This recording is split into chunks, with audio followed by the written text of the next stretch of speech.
Welcome to BAPRAS UK.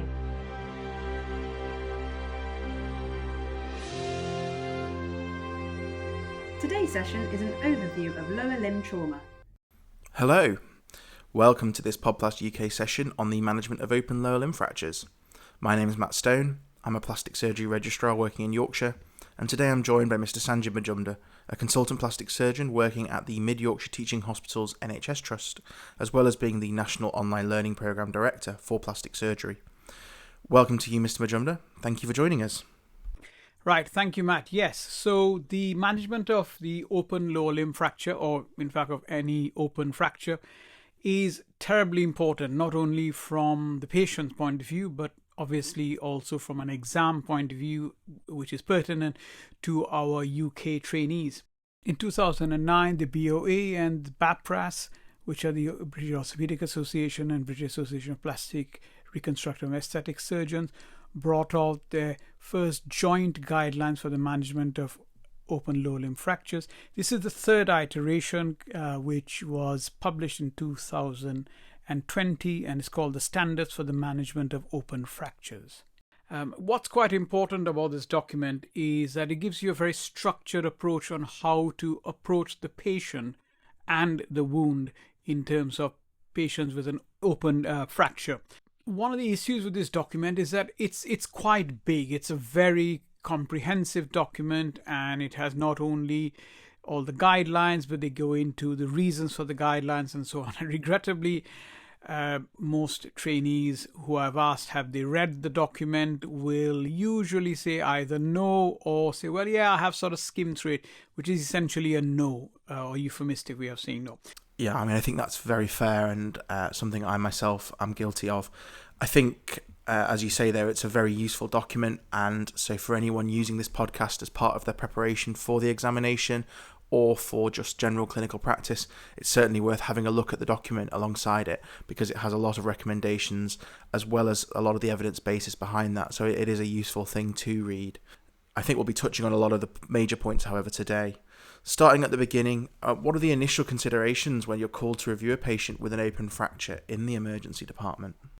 Yeah, let's go through this from a plastic surgery point of view. You're called to ED to assess someone who's got an open lower limb fracture. It's quite easy to fall into the trap of saying, well, I'm a plastic surgeon and I'm really only concerned with the limb where the open fracture is. And that really doesn't wash. As a surgeon, you really need to ensure that the patient has been assessed with an ATLS approach. Either you perform the primary and secondary surveys or ensure that someone competent has done so and have documented it and that the patient is stable before focusing on the wound where the open fracture is. It is important to remember that life before limb, full stop. Yes, really important that that's not overlooked, obviously. I guess when you've now established this is either an isolated limb injury or that any more life-threatening injuries have been appropriately managed, what would your next steps be? After you've ensured that the patient is stable, then you go on to the limb assessment. Now, the limb assessment, there are a few things that you've got to assess for immediate intervention. The first is the vascularity. Obviously, if the limb is not perfused, this is the clinical emergency and time is of the essence, and you've got to ensure that the limb perfusion is re-established as soon as possible. Sometimes just the reduction of the fracture may return the vascularity, but the vascularity is one of the first things you've got to check. Then compartment syndrome. We're going to do an entire podcast on compartment syndrome, so I won't go too much into it, except to say that the signs, or rather the symptoms of compartment syndrome, are all pain out of proportion to the injury, pain that analgesia is not controlling, pain that is increasing. All the other signs and symptoms such as perishing cold, pulselessness, pallor, paresthesia, they're all late, so concentrate on pain. Terribly important also to have a high index of suspicion, and certainly the mechanism of injury can make you focused onto whether there's a higher risk of compartment syndrome. For instance, crush injuries obviously give you a higher risk. Also important to remember that the size of the wound doesn't negate having a compartment syndrome. That is to say, if you've got a large wound, don't fall into the trap of thinking, well, all the compartments must have been decompressed because the wound is so large. and that there is no way that a compartment syndrome can exist in this scenario. Schoolboy error. It is imperative to have a high index of suspicion. Obviously, the caveat to the pain as the leading symptom is if the patient is obtunded or unconscious, in which case you may need to consider intracompartmental pressures.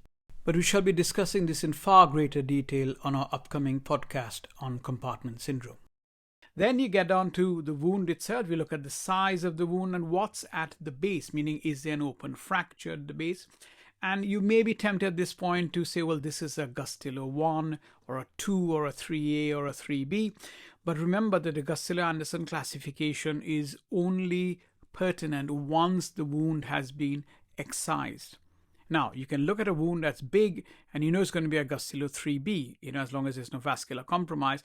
But it could, in a ED, be a 2 or a 3A, and once they've excised it, it can get upgraded to a 3B, meaning they are either fracture or bone or metalwork exposed that cannot be covered the tissues around, and the patient will need vascularized tissue, which is a flap. Okay, then you look at the wound and determine whether it's clean, contaminated, or dirty, because this is quite important, determining the timing of the first operation, as we will come to very shortly. Next thing is degloving. Now, degloving is quite an interesting thing to look at. Now, the mechanism of injury is quite important, because if you've got a tire that has rolled over the leg, you can have a degloved leg, but it may be a closed degloving or a small wound. Now, degloving can also be limited, or it could be circumferential, and we shall discuss that little bit more in detail when we're talking about the wound excision. But you got to look at whether the skin or in fact the soft tissues have been degloved.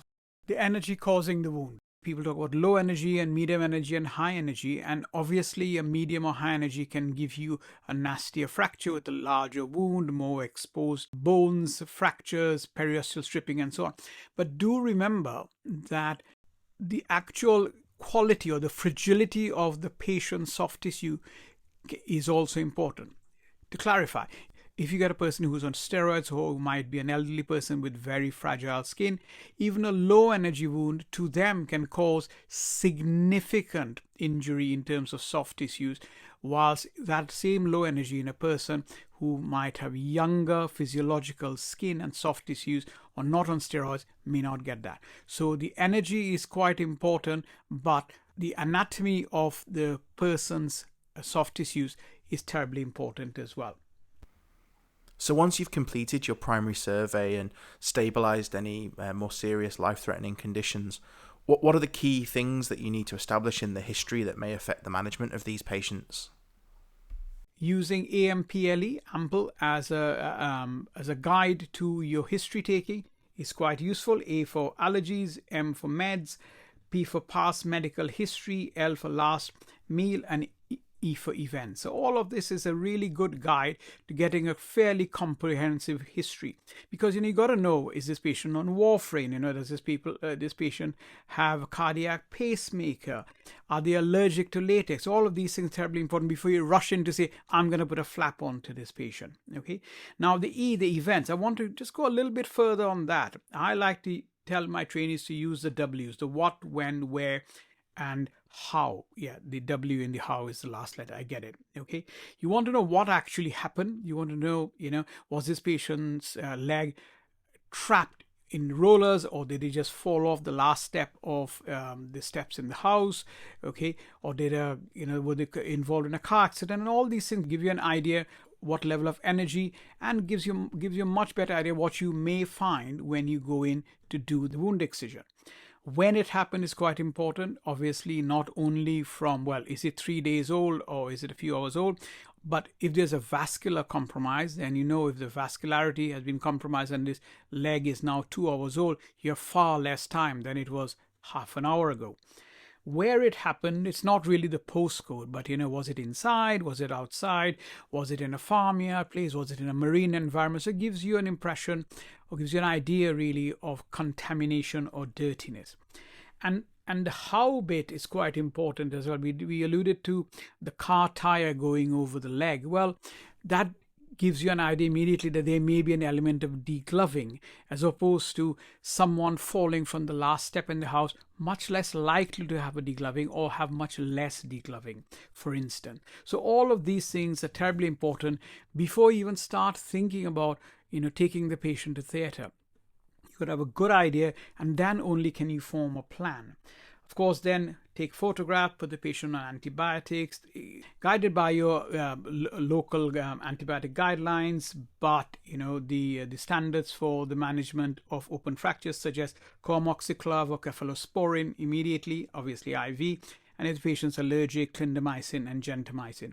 Analgesia, don't let the patient suffer. Immobilization of the fracture in a plaster is a good idea. Remove any gross contaminants, but don't do any mini washouts in A&E. Really not a good idea. Clean, simple dressings, and then obviously there will be imaging done. But if there's a necessity for vascular intervention, don't let a waiting for imaging delay that, obviously. So you've done your primary and secondary surveys, you've taken your focused history, they've had any necessary investigations done in the emergency department, trauma CTs, things like that. Patient's now stabilised, but obviously you've still got to get them to theatre to deal with their open lower limb fracture. When do you do that?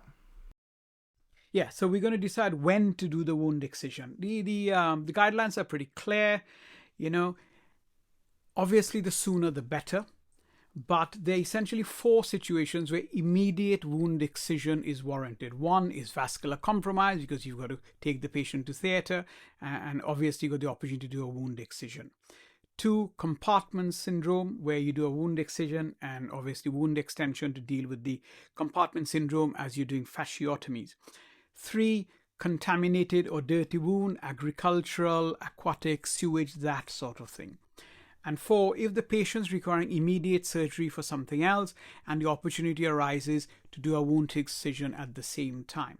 Other than that, if you've got a low energy wound in a clean environment, you can wait up to 24 hours or just to the next orthopedic list. If it's a high energy wound, you get a 3B or a 3A fracture, then ideally within 12 hours. Essentially, don't have to take the patient in the middle of the night to theatre unless the 4 things we discussed are an issue. I notice you keep using the term excision rather than what I'm more used to, wound debridement for these patients. Yeah, that's a really good question, Matt. In this most recent guidelines, the standard of management of open fractures, the authors have stated that they would prefer the usage of the term wound excision rather than debridement. The reason stated for changing the terminology is to focus on the concept of completion of process, that is to say, excision of all the dead and devitalized tissue, rather than use the term debridement, which may give one the impression that lavage and dilution of contaminants of the wound is adequate.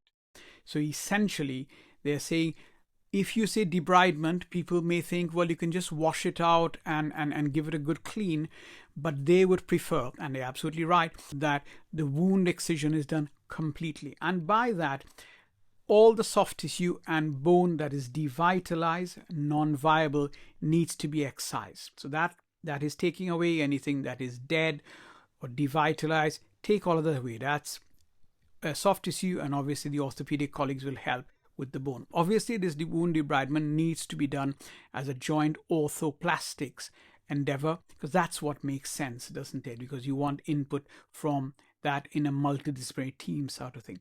There had been a vogue to use pulsatile lavage, high pressure irrigation, to try to clear all the debris.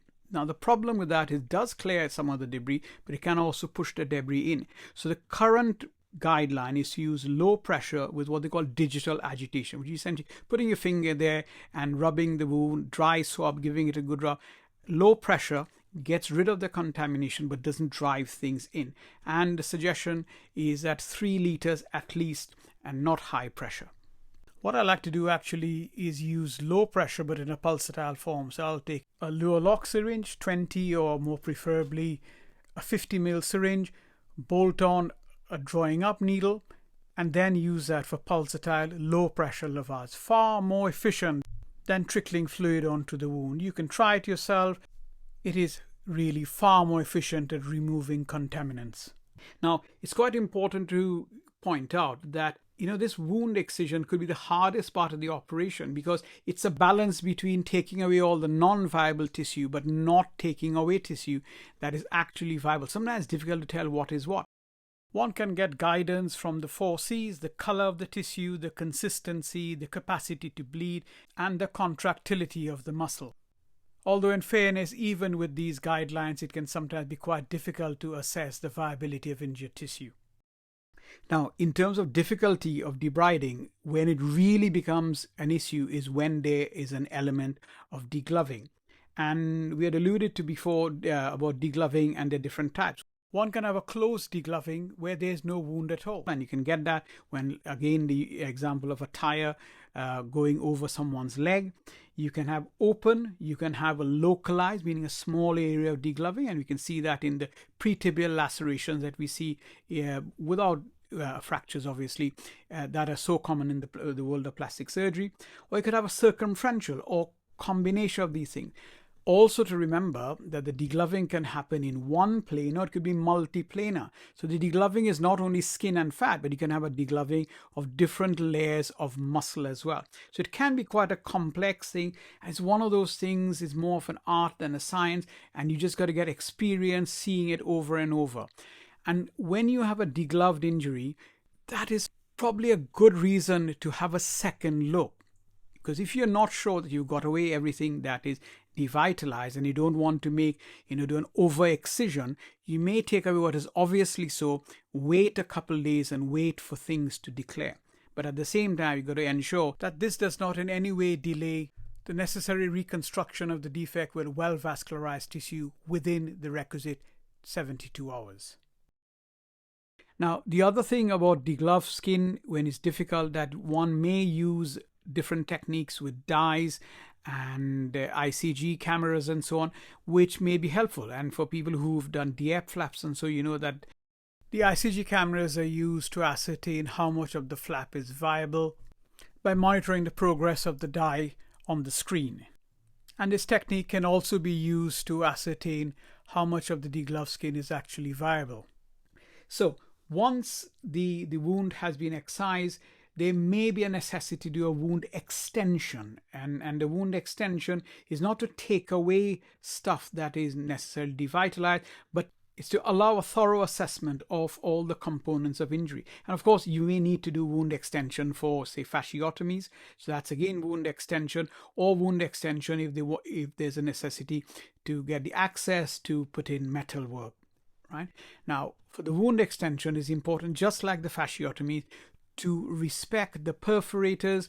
And when we do the compartment syndrome podcast, we'll take you through where to put the incision lines. So the perforators to the skin are safe, allowing for local flaps to be used if the necessity arises. Okay, so let's say you've done your initial debridement, but you've decided not to proceed to definitive fixation and reconstruction, perhaps because the patient isn't fit at that time or because of logistical reasons. What do you use to dress the wound while you're awaiting for your definitive fixation and soft tissue reconstruction? When I was training, we used conventional dressings, and then VAX came in, or topical negative pressure came in, and that has become the vogue. But what does the literature say? Well, actually, what the literature says is that once you've done an adequate excision, there is no particular benefit from a perspective of wound healing or infection management for using a topical negative pressure dressing. So you don't really need to use it. I virtually always will use one because it allows for containment of the wound. I quite like the idea that I've cleaned my wound, taken away. It gives you a nice seal and it's much more comfortable for the patient. But you don't necessarily need to use it. However, the use of topical negative pressure is not an excuse to delay the definitive soft tissue cover, which we're going to come on to, but must be done within 72 hours. So it's a temporary dressing, and we do it, I think, I do it only from a convenience point of view. There's no evidence that it is particularly any better than using conventional dressing.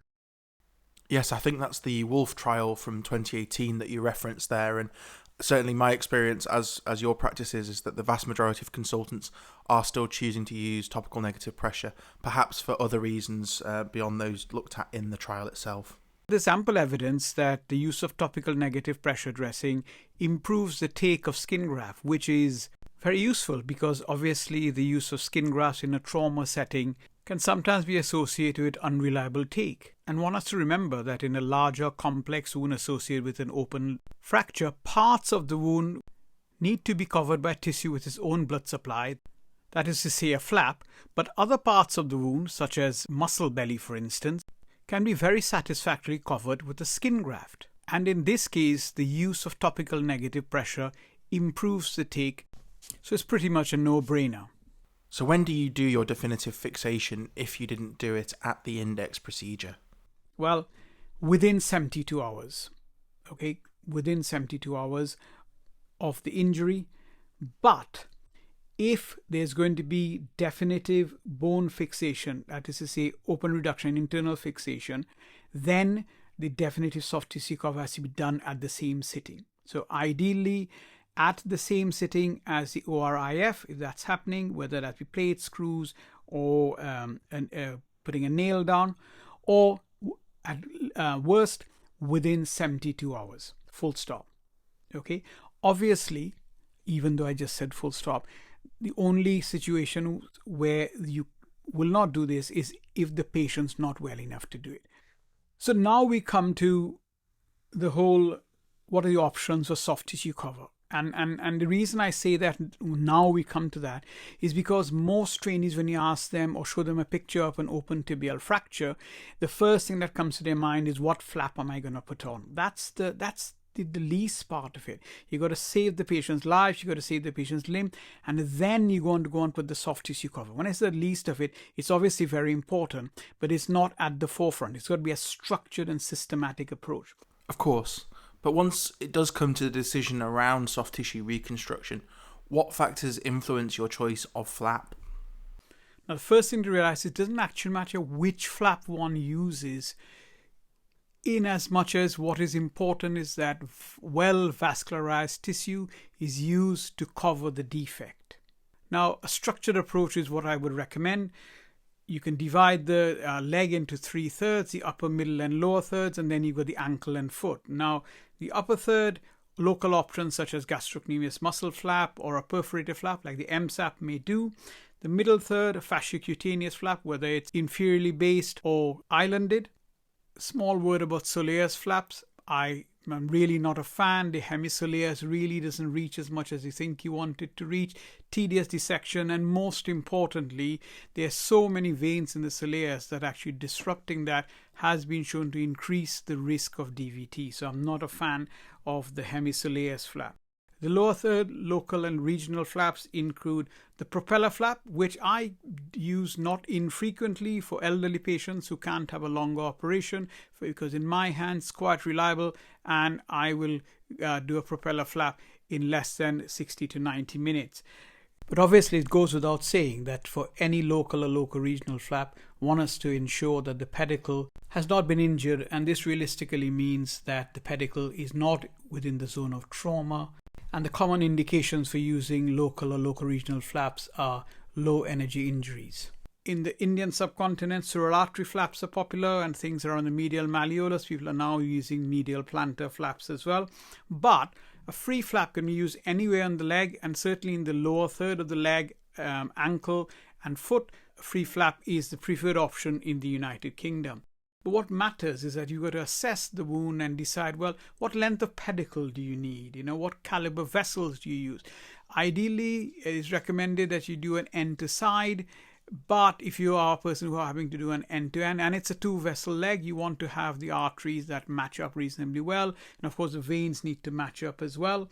The size of the wound may dictate what flap you use. If it's a small wound, you might want to use a smaller flap like a gracilis. But if it's a much larger wound, maybe an LD or a TDAP, for instance, or an ALT is quite versatile. You can get large flaps or smaller flaps.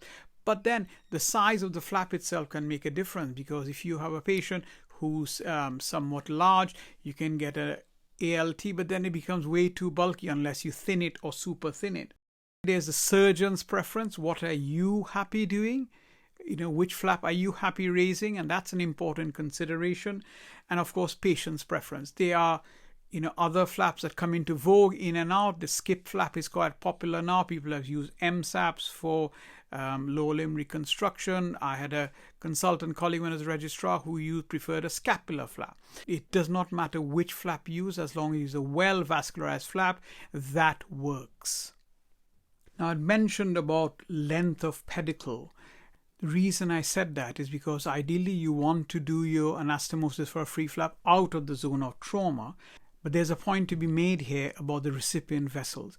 Now, traditionally, when I trained, you didn't have angiograms of the vessels. The consultants do what they call the cut test. They would make a cut in either the artery or a branch, and if it's bled well, they had a look at the artery and decided, yep, that artery was good enough to plug the flap into. But it has been shown that a significant number of recipient vessels can have occult intimal damage causing flap failure. Now, it is recommended if you're going to use a free flap, you should do a CT angiogram to assess the vessels preoperatively. Yeah, and I think in a lot of centres now that can be done as part of the initial polytrauma CT in A&E by giving contrast at the same time. One thing that I've heard quite conflicting opinions on is whether the use of a muscle flap or a fasciocutaneous flap is better, and I don't know if you have any thoughts on that. So people have said, well, the muscle flaps are better than fasciocutaneous flap because the muscle gives more blood supply. And this came from a study which was looking at osteotomized dogs, the tibias of osteotomized dogs, which apparently healed faster. There is no clinical evidence that's robust enough for us to go and say that muscle flaps are any better than fasciocutaneous flap when dealing with a fresh open tibial fracture. So from a clinical evidence point of view, nothing there that is robust enough. However, there's an increasing amount of experimental evidence which shows that perhaps fractures heal faster and better when there's muscle as opposed to fasciocutaneous flap. And the theories behind it is that the muscle-derived stromal cells have a greater osteogenic potential. The muscle flap creates an anabolic environment, and that muscle flaps have a greater bacterial clearance ability. So some people have suggested, well, as in the guidelines, that perhaps you may want to think of a chimeric flap, like you're doing an ALT, which is, well, a fasciocutaneous flap, but you can take a bit of vastus lateralis, so you wrap a bit of muscle around the fracture as well. But otherwise, generally speaking, actually no huge evidence clinically. Now, while we may want to offer every patient limb salvage, regrettably this isn't always possible, and in some cases patients may have a better outcome with an amputation. I just wondered in what circumstances you might consider this.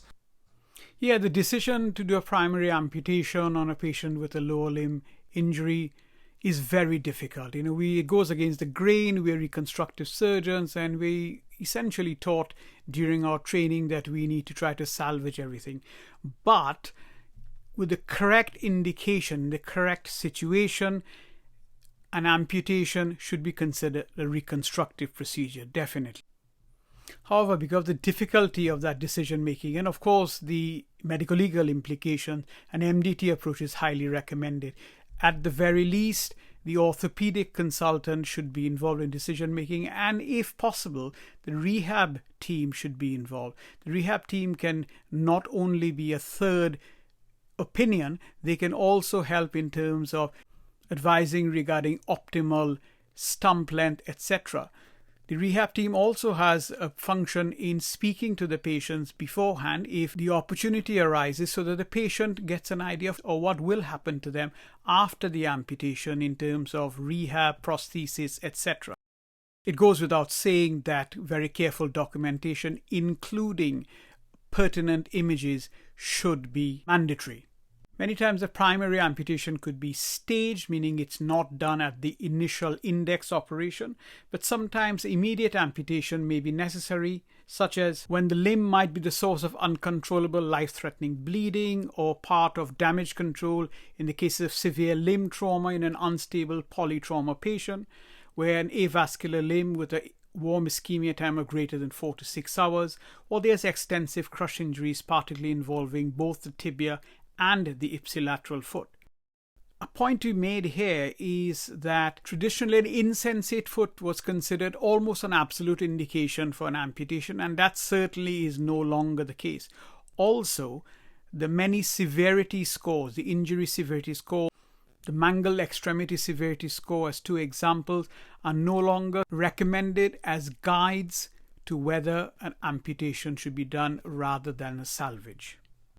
Of course, other than these injury variables, there are patient variables such as medical comorbidities, physiological age or fragility of the patient, the ability of the patient to tolerate the anesthesia required for limb salvage surgery. And of course, one must not rule out that the patient's opinion, informed opinion, is quite important as well.